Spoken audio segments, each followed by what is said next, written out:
Next year, Bo Nix brings back to the quarterback position stability and a lot of talent on the field, but I think him coming back to the Ducks is even more important than that. Here we go. You are Locked On Ducks, your daily podcast on the Oregon Ducks, part of the Locked On Podcast Network, your team every day.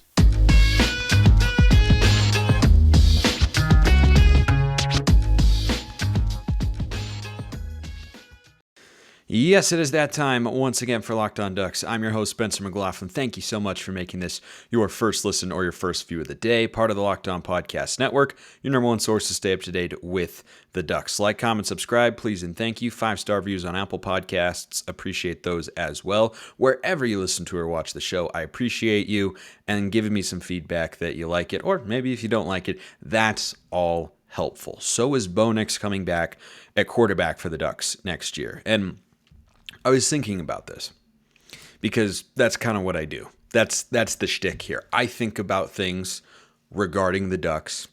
I try not to think about men's basketball and what happened last night. And then I come and talk to you about them, and then you give me your thoughts and whether or not you agree. I think there's even more upside to Bo Nix coming back than you'd initially think. Because when you hear, Bo is coming back, you think of all the great plays. As you should. He completed 71.5% of his passes this year. He had 40 total touchdowns, just 6 interceptions. I wouldn't say he was the sole catalyst of the offense, but man, he was one of the big ones. And compared to what we had at quarterback last year and the way that offense looked, it was a huge step up. And it's a big reason why Oregon's offense was so successful this year. And it was what was winning them games. And Bo Nix was leading the charge. He executed it well. He made checks well. He threw the ball really well. So many things on the field went great. But think about this as well. And I understand a lot of you disappointed or frustrated, upset about Dante Moore.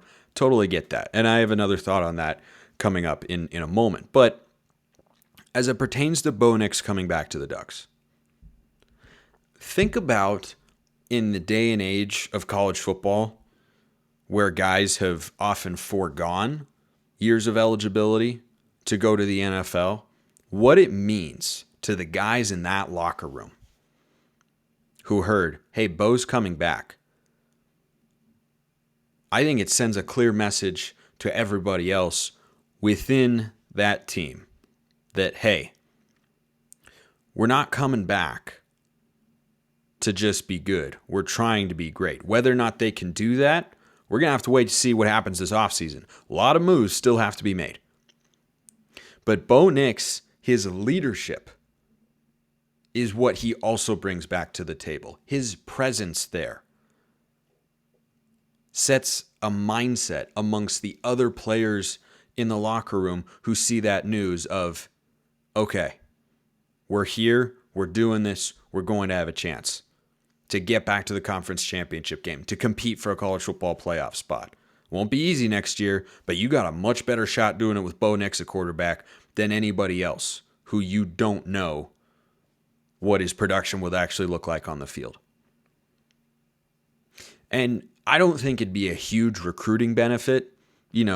At this point, it's been a recruiting drawback because the Bo Nix news preceded Dante Moore decommitting from the Ducks. But if you're an incoming true freshman in this 2023 class, and this is National Signing Day, so hopefully all these names end up being Ducks. Seems like they will be, but as we know, a lot can change in a short amount of time with big-time players. Never know. Not counting my chickens before they hatch. But I look at players like Jurion Dickey. I look at players like Ashton Cozart, like Kenyon Sadiq. Cozart appears to be locked in. And as those skill position players and others who will consider the Ducks in the future think about, well, what sort of appeal does Oregon have, in the immediate future? If I'm someone who's going to be playing, or look at a transfer portal guy like Trayshawn Holden, the ability to look at that quarterback position and say, there isn't just an experienced, talented quarterback back there. There's a guy who had the option to leave I would not have held it against him one bit. I think there was a solid justification for Bo Nix to say, no, I want to go to the NFL. My time in college football has been great.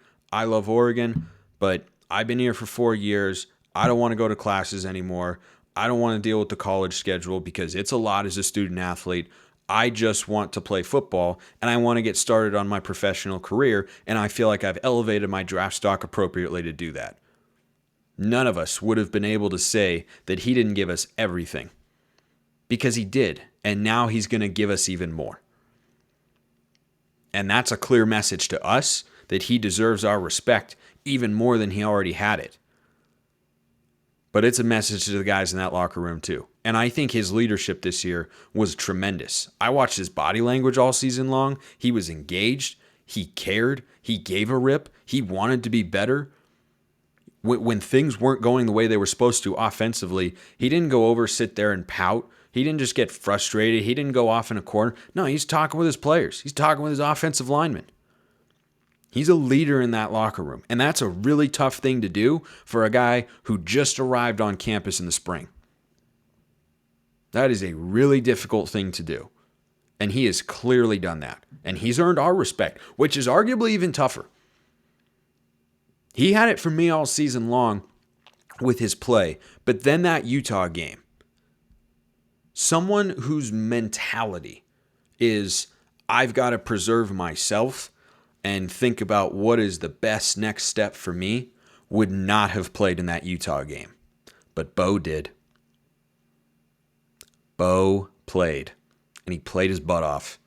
We all saw it. Heck, in the Oregon State game too. Dude was not 100%, but he went out there and he won against Utah. And he played really well against Oregon State, and the defense and special teams let him down. And I think that message to the Oregon players, to the fans and everyone else is something we should feel really, really good about. Because you need a strong leader at the quarterback position. You need someone who the guys believe in, who they like, who they respect. And Bo Nix is certainly that. And on the Dante Moore front, it is disappointing. It is not the best situation long term for Dante Moore to have flipped to UCLA. It is the best situation short term, because if you're feeling upset or distraught about Dante Moore flipping to UCLA and, well, what are we going to do, after Bo Nix is out of eligibility next year? How's that all going to go down? You can't know for certain how the future is going to unfold. If you could, you would just go to my friends at BetOnline and make all the money you could possibly want. Your number one source for sports betting info, stats, news, and analysis. Get the latest odds and trends for every professional and amateur league out there, from pro football to college bowl season to basketball and the World Cup. We've got it all at betonline.net. If you love sports podcasts, you can even find those at BetOnline as well. We're always the fastest and easiest way to get your betting information. Head to the website today or use your mobile device to learn more. BetOnline, where the game starts. I imagine the odds of Dante Moore flipping would have been pretty long a couple weeks ago, but of course that came to fruition. You never know. Go check out my friends at BetOnline. I got to be honest, guys, that was a pretty smooth ad read transition. I don't usually toot my own horn like that, but I try to get creative and keep it fun, and a lot of you have appreciated that, which I appreciate your appreciation for it, because I do put thought into it, but I'm also doing it live, and sometimes I'm like, that was a little clunky. That was a little iffy. That one was pretty good. That one felt like it was pretty good. But here's the upside for Oregon with regards to the quarterback situation. If you're one of the, I'm sure, many Oregon fans feeling disappointed, let down, frustrated with regards to Dante Moore not coming to Oregon. It is not the best quarterback situation the Ducks could have had. That would have been Dante Moore arrives, he sits behind Bo Nix for a year, and he's the starter in 2024, 2025, and 2026. That's what I wanted to happen. He's able to redshirt next year, be in the room with Ty Thompson, and then be the starter going forward. That's what I wanted. And we're not going to get that, and I'm disappointed. It's not a disaster, but it's also not the ideal situation. But is it the worst possible outcome as it pertains to Oregon's quarterbacking in the years to come? The answer is no. Because in the age of the transfer portal, it is my view that the Ducks needed Bo Nix for 2023 more than we needed Dante Moore for 2024. Look at the lineup of quarterbacks that are going to be in the Pac-12 next year. Heck, look at them this year. They were really, really good. Here's a list of guys that as of right now, we know are going to be in the Pac-12 next year. And Oregon will play against all of these guys at one point in time. Caleb Williams, you might have heard of him. He just won this award. They give this trophy. They have this big ceremony every year in college football. An Oregon player, actually, a quarterback, won it many, many moons ago. 8 years ago, to be exact. His name's Caleb Williams, and he won the Heisman. Michael Penix, I don't think we need to go down that road of realizing what he's capable of in that Huskies offense. We have to play them on the road next year. Dante Moore may very well be a true freshman at UCLA. We'll see what he becomes. We'll see what he could do there. Maybe he doesn't even win the starting job. He certainly got a better chance to start there than he would have at Oregon, but Dante Moore's there. Cam Ward is at Washington State. Yeah, you remember that game that we probably should have lost and pulled a rabbit out of the hat for? Cam Ward was a big driving force for that. And all he did since then was get better and better and better. Washington State has some coaching turnover that they're struggling with at the moment. Lost their OC and their DC, but Cam Ward's still a good player. You know who I still haven't listed? Oh, that would be the guy who's led the Utes to back-to-back Pac-12 championships. I don't anticipate Cam Rising going to the NFL. He doesn't have a lot of NFL traits. He's big enough, but his arm, it's not great. But he is still a really good college football player. Don't know if Tanner McKee is back at Stanford. Somehow he grades highly in NFL draft circles. That boggles my mind. It does. He's fine, but he's, on some people's boards like the fourth best quarterback in the draft. And I'm just like, what am I missing here? He is a statue, and he's got a good, not great arm. I don't know. It's bizarre. They did the same thing with Davis Mills. I was like, okay. And the Texans took a shot on him, and guess what? Yeah, he's now the guy. They're taking a quarterback number 1 overall this year. And we still don't know what other transfers are going to come in. So if you're talking about, going back to my original point here, I know I got a little sidetracked. It happens from time to time.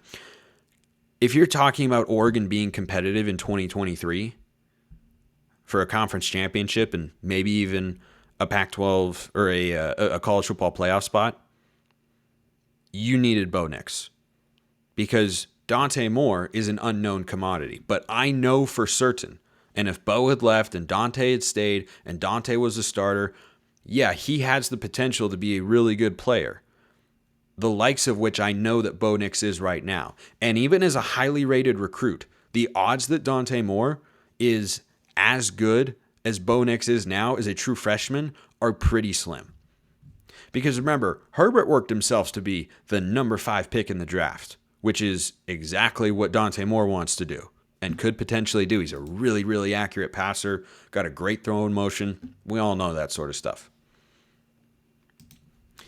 But remember, Herbert is a true freshman, had a lot of great traits, did a lot of really good things, wasn't even as close to as good as he was as a senior. His numbers did not reflect that because he didn't have a great supporting cast around him. He had a questionable offensive coordinator calling the plays in Marcus Arroyo. He had a very run-heavy attack, but he did not make the same sorts of mistakes as consistently as a senior as he did as a freshman. He got a lot better. Bo Nix doesn't have a lot better to get. I mean, he just had his best season of college football. How much better can he get? I mean, really, I don't think Bo Nix has that much room, if any, left to hit his ceiling as a college football quarterback. Dante Moore, guaranteed, has a long way to go. So if Oregon's going to be a team that contends for a conference championship, which they could be, It'd be harder than this year, I think, but it's still possible. You need Bo Nix for that more than you need Dante Moore for 2024 and beyond, because we don't know what they're going to get at quarterback. Maybe they go after the Dylan Raiola guy. I don't know. Number one overall player was a quarterback in the class of 2024. Maybe he can light it up as a true freshman if Oregon gets him to come to Eugene. But in the age of the transfer portal now, you have to think more about the present than the future. And the present that I'm talking about here is the future in a sense, because it's next season. But you have to consider that more heavily because of how quickly you can retool with a lot of great players at every position, including quarterback. Look at the guys who are in the portal this year. Hudson Card is going to be a Power 5 starter, can win games. He almost beat Alabama. You know who transferred away from Georgia? Justin Fields. You know, the guy that led Ohio State to a playoff and then a national championship game? You can find absurdly talented guys. And so it lessens the blow slightly of losing Dante Moore. I'm still bummed about it because there's no guarantee you're going to find that sort of portal player at the quarterback position. But the opportunity for that is greater than it used to be. And so Bo Nix is vital. Like, if you don't have Bo Nix going into next year, I don't think Oregon can contend for a conference championship. You'd be asking too much of an inexperienced player. You'd be asking way too much of an inexperienced player, whether that's Ty Thompson or Dante Moore. You would have been asking far more than I think either could have been capable of in a realistic college football world. You would have liked to have had Dante Moore for 2024 and beyond, but you needed Bo Nix in 2023. So that's the last shred of optimism that I've got on that front. Still bummed about it, though. Not bummed that I'm finally getting to a topic I've been meaning to discuss for a few days, and then, news kept rolling in, which is okay. Because after the Holiday Bowl, which I'll probably talk about on tomorrow's show, just for those of you who listen to me regularly, I will be taking a brief absence from the show. Don't worry, everything's fine. There's this thing, they call them the holidays. And colloquially in society, it is seen as an opportunity to gather with family and spend time with them. So I'll be in Disneyland. So if any of you will be in Disneyland from the when am I going to be there? From the 23rd to the 26th, let me know. We can meet up and say hi or whatever. Maybe grab a beer or something. But so I won't be doing the shows for a few days. You will still get the same number of episodes as you would in any other month. There'll just be a little gap there. But tomorrow's show will be the last one I do for several days, and then the next one will be probably next Wednesday or so. Hope you can understand that and forgive me, but talk about what to look for in the Alamo Bowl on tomorrow's show. But right now I want to talk about Khyree Jackson. And Khyree Jackson comes to the Ducks by way of Alabama, the second member of the Crimson Tide to join Oregon this offseason. Welcome to the program, Khyree Jackson. Played a lot of wide receiver in high school. I'm always intrigued by those guys. I'm always intrigued by guys who have played both sides of the ball for a couple of reasons. Number one, DBs who have a history of wide receiver usually have pretty good ball skills. So Gonzo is an elite corner, as we know. Biggest thing he's got to work on, ball skills, right? Had the ball wrestled away from him by a Washington wide receiver when it looked like he had a pick, ball skills. Wide receivers tend to be very good at that. The other reason that I am intrigued by corners who used to be wide receivers is I am a Seattle Seahawks fan, and we've had a lot of success taking those sorts of guys. And corners who played a lot of wide receiver understand route concepts, understand tendencies, understand what a receiver is thinking. So if he has the physical traits and the ability to learn a scheme and figure out the X's and O's on that side of the ball, you can have a really high ceiling. And Richard Sherman played wide receiver at Stanford. And Tariq Woolen played wide receiver at UTSA. And both of them are two of the best corners, probably the two best corners of my life to come through Seattle and play for the Seahawks. So I'm always intrigued by that. He was listed when he got to Bama as one of the top JUCO prospects in the country. He spent a couple of seasons at Fort Scott Community College in Kansas, which has a couple good JUCO football teams, by the way. He spent 2 years at Alabama. He's got just 1 year of eligibility remaining, so I think that fits in kind of the mold of he can play this year. We know what we'll get from him while we start to incorporate younger guys or develop them on the roster. But he played more last year than this season, which does give me some pause. But he played in 12 games a year ago. He played in 9 this year. He was suspended for an undisclosed reason against Auburn. Make of that what you will. I haven't heard of at least too many instances that I can think of a suspension for an undisclosed reason. I don't know. There's some potential there to cause an, because I just don't know what it is. I don't know what it is. You don't know what it is. So I'm giving Dan Lanning and the staff the benefit of the doubt that they've done their due diligence so that it won't cause any more issues or be something that we have to talk about again here on the show. But he graded as a 3-star transfer cornerback coming from Alabama. He is 6'3", 197. And that first number is much more impactful than the second number. 6'3" is a big-bodied corner. And Gonzo is, I think, like 6 foot 6'1", right? Not in the 5'10", 5'11" mold, but 6'3". That's a really tall corner. So he chose the Ducks over Kentucky, who he had just visited, which is a good program to beat out for that. That's always a good measure, whether you're in the prep ranks or the transfer portal ranks, of understanding what to expect from a guy. What other schools were after him? Kentucky's been a good football program in the SEC, and he's opting to come to Oregon instead. I think he will have a really good opportunity to be a starting corner. He's a guy who was playing pretty regularly on last year's Bama team that got to the national championship, played a little less this year. Maybe that's because Bama got more talent in their cornerback room. Don't know all the ins and outs of that, but I feel like he'll have a really good chance to be a starter because corner is up in the air with Gonzo not there, and the number 2 corner slot was kind of a revolving door.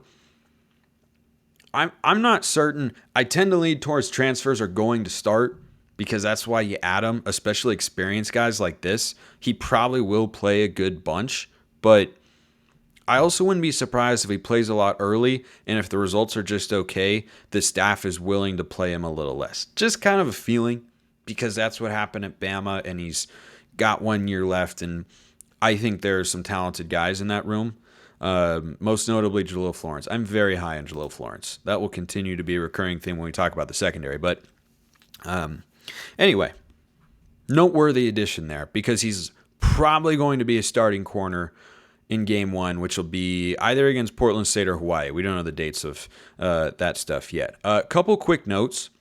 Dawson Jaramillo entered the transfer portal. He played a lot more last year, not as much this year, was a backup offensive lineman, did a lot of versatile things. As a Lake Oswego graduate, I have to give him a shout out on here because he did a lot of great things for the Ducks. He played a lot in that win against Ohio State. He just showed up and worked hard, and anytime someone went down with an injury and he had to do a spot start or come in the middle of the game at multiple positions, he was just solid. He transferred to NC State, wishing that guy nothing but the best. Roll Curs. And then I talked about Justin Flowe and how, when he went in the portal, I wasn't that surprised. I'd kind of called that before it took place. Like, hey, don't be surprised if this happens. Lo and behold, here we are. But what I said about his career is that his development of understanding football got derailed by injuries, but so too did his physical prowess that made him such a highly sought-after recruit.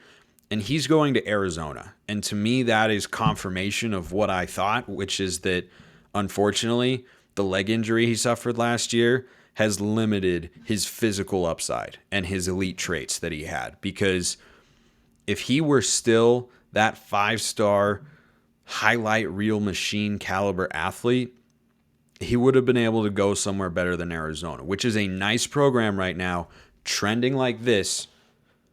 But if it were a huge monumental loss, the way some people might see it, as like, oh my gosh, he was such a highly rated recruit, second highest in Oregon history, big 5-star guy. Yeah, he's not that guy anymore.